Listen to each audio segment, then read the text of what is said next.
Hi everybody, it's the RetroYuuki. Before we get started with today's big story about Microsoft and Activision and Sony signing a 10-year deal of Call of Duty, I do want to announce that we are on Spotify.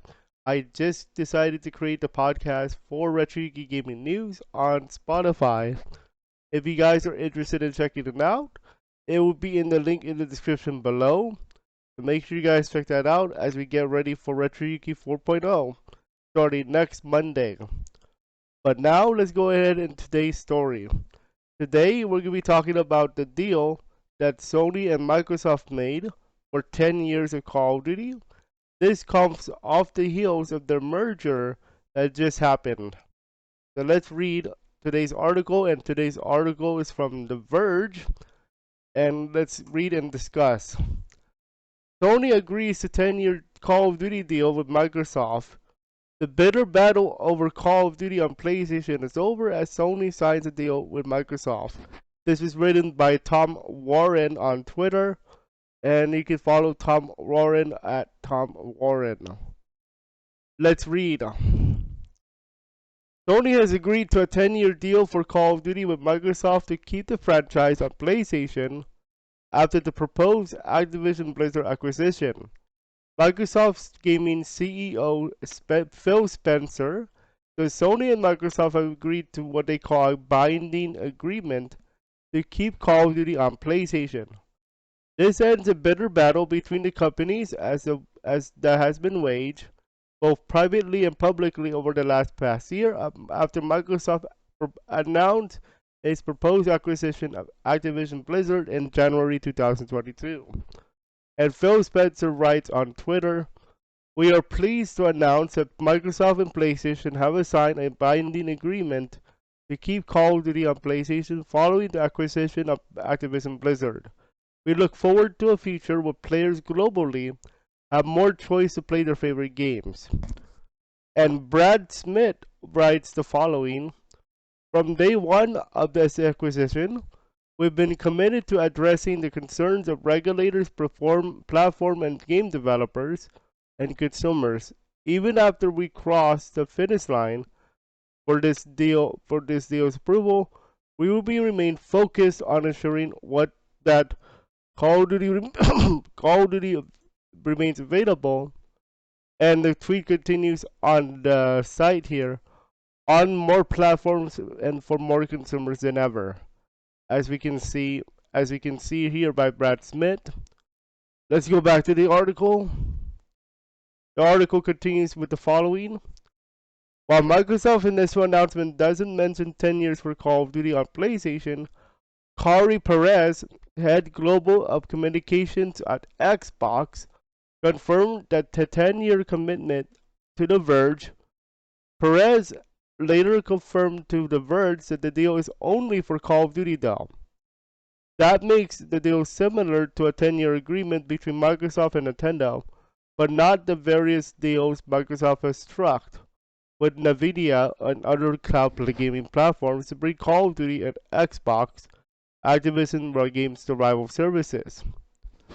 Microsoft's original deal offered to Sony in January 2022 included keeping all existing Activision console titles, and Sony included future versions in the Call of Duty franchise or other current Activision franchises on Sony through December 31st, 2027.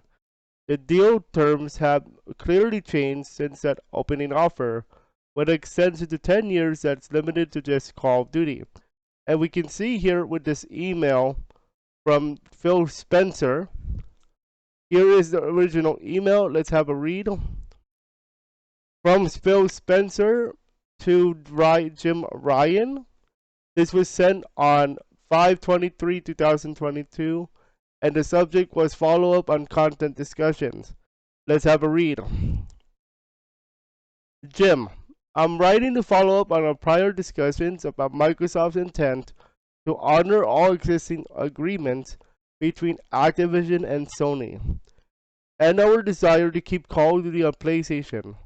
As you'll recall, on January 31st, 2022, I sent you a written agreement with my signature memorializing Microsoft's commitment to Sony.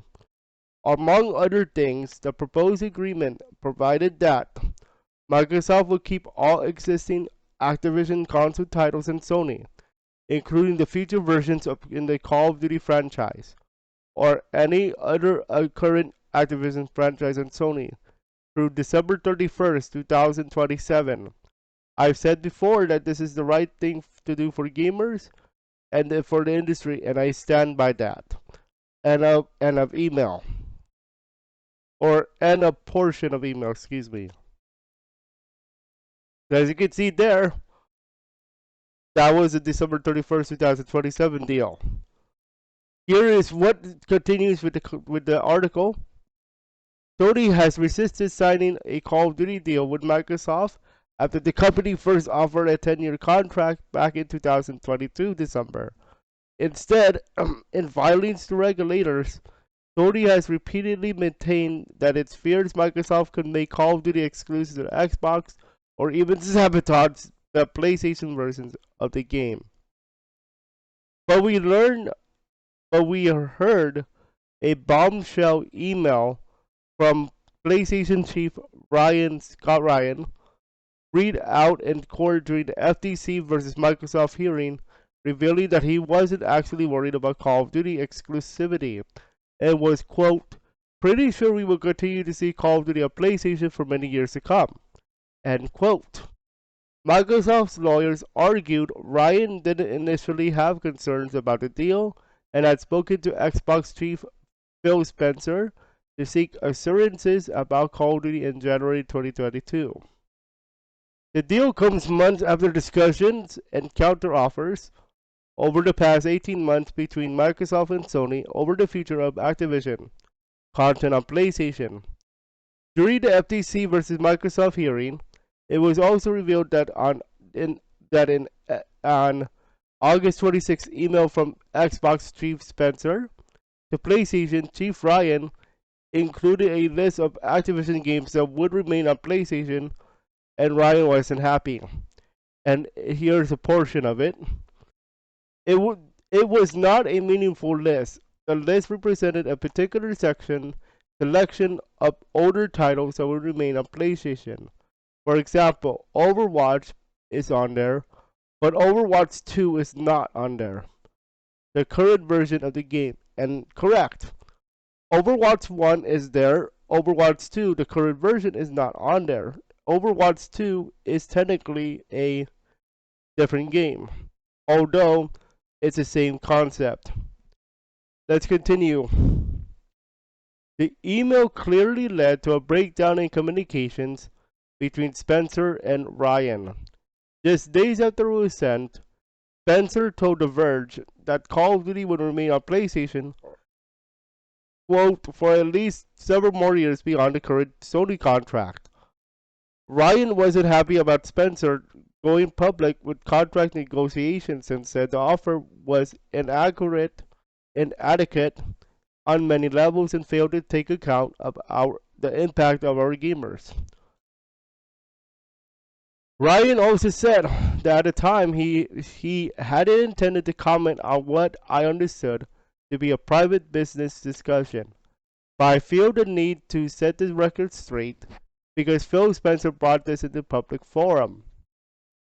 Tensions over the fate of Microsoft Activision Blizzard deal really came to a head when Jim Ryan spoke to Activision CEO Bobby Kotick on February 21st, 2023, the same day Microsoft, Activision, and Sony and others were meeting with EU regulators, the European Union, Europe.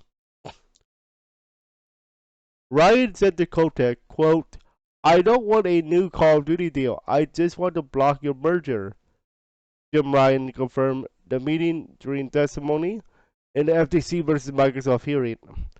I told him, Bobby Kotick, that I thought the transaction was anti-competitive. I hoped that the regulators would do their job to block it, Kotick said, apparently wanted to cover himself with an extended Call of Duty deal with Sony just in case of a Microsoft transaction didn't go through.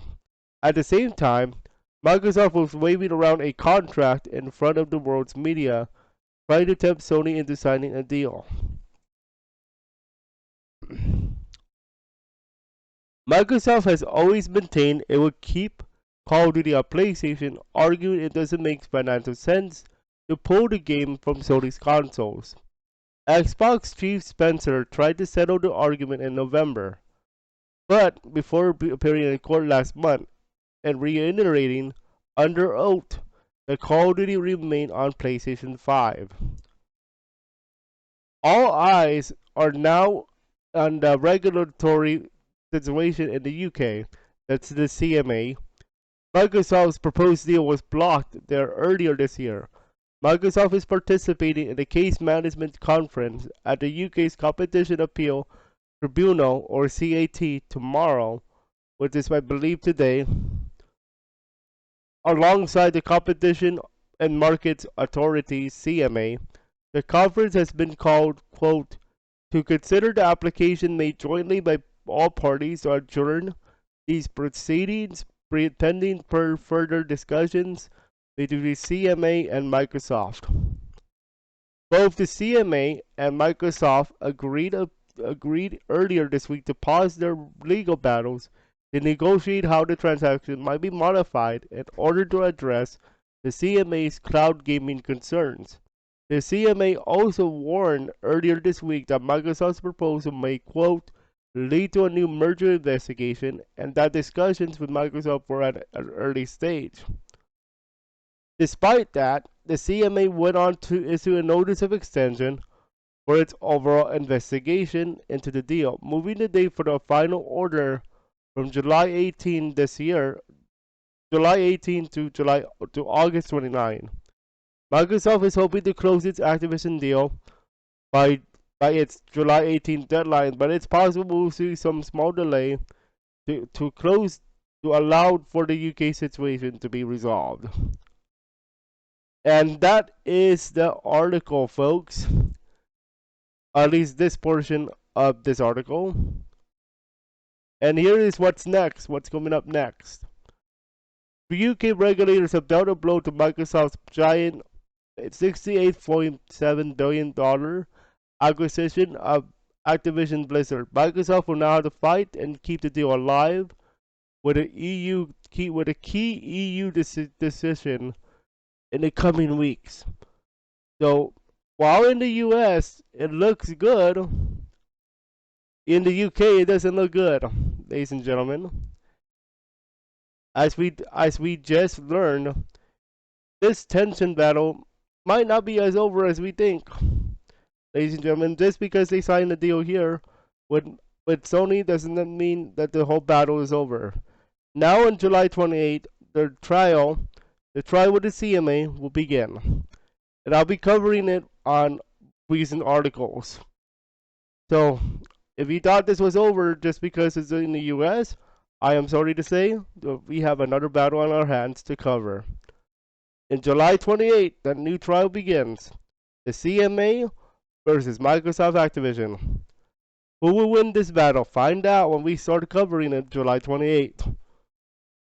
That is all for today's article. We will be back with you guys with another article, another commentary, and this time we're taking a look at Xbox Game Pass Core, a brand new tier replacing Xbox Live Gold.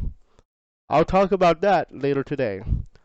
We'll see you guys later, and don't forget to check us out on Spotify on the link in the description below. Enjoy, and we'll see you guys in our next one talking about Xbox Game Pass Core. Enjoy.